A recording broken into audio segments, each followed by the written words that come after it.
विश्व प्रसिद्ध श्री महाकालेश्वर मंदिर में अभी तक विभिन्न विभागों को प्रोटोकॉल के माध्यम से दर्शन कराने के लिए कोटा निर्धारित है।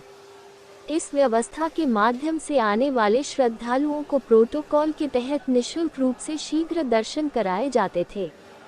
प्रोटोकॉल व्यवस्था को समाप्त करने के लिए 27 जनवरी को हुई मंदिर प्रबंध समिति की बैठक में खाका तैयार कर निर्णय लिया गया था। शुल्क को लेकर निर्धारण होना था। सोमवार देर रात को इस व्यवस्था को 1 फरवरी से लागू करने का निर्णय लिया गया। अब प्रोटोकॉल व्यवस्था में शासन के प्रोटोकॉल की श्रेणी में आने वाले अति विशिष्ट अतिथियों को ही निःशुल्क दर्शन करने की व्यवस्था रहेगी।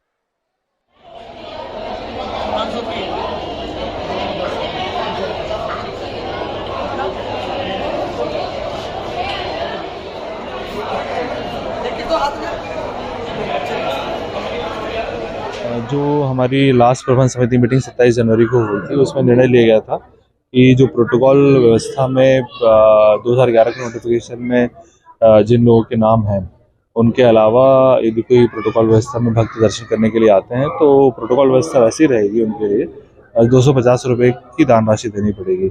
और ये भी निर्णय लिया गया था कि इस व्यवस्था को 1 फरवरी से शुरुआत की जाएगी। वो हमने आज सुबह से शुरू कर दी है। सुबह से शुरू हुई है, बड़े अच्छे तरीके से चल रही है। सभी लोगों का बहुत कॉपरेशन है और मतलब जो प्रोटोकॉल व्यवस्था है वैसी ही है।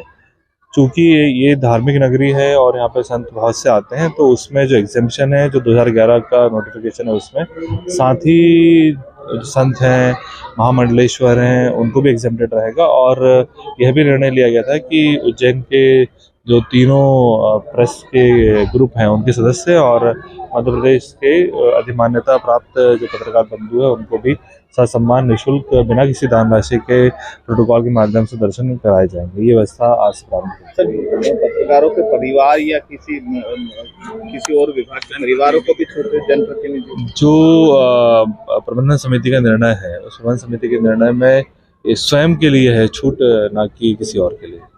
सर, पूर्व में एक निर्णय लिया गया था कि 100 रुपये की रसीद प्रोटोकॉल की रहेगी, उसको कुछ ही महीनों में बंद करना पड़ा था। कहीं ऐसा तो नहीं कि निर्णय को वापस लेना पड़े?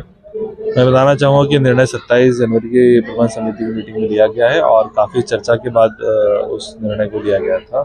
और चूँकि निर्णय है तो निर्णय का जो पालन है वो बाबा महाकाल में अक्षरशः हम कर रहे हैं।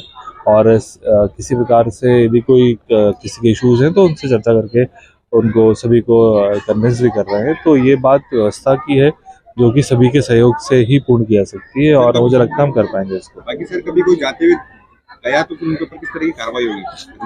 देखिए, चूंकि है ना, ये सब कुछ निर्भर करता है कि हमारी जो मंदिर की पूरी अधिकारी को जो ड्यूटी लगी है वो किस प्रकार से करते हैं। कोई ना कोई किसी न किसी एंट्री पॉइंट से ही आते हैं, तो उन सभी एंट्री पॉइंट्स पर बाकायदा ड्यूटी लगाई गई है और जो लोगों के पॉइंट्स आते हैं उनसे बात की गई है। सभी को बहुत क्लैरिटी है, तो मुझे लगता है ऐसी स्थिति बिल्कुल उत्पन्न नहीं होगी। 1500 रुपये की जो रसीदें हैं, उसमें क्योंकि वो तो 2 प्रकार से कटती हैं, पंडित पुजारियों के माध्यम से कटती हैं और जो आम व्यक्ति आता है उसके द्वारा कटती है, वो अभी वैसी है।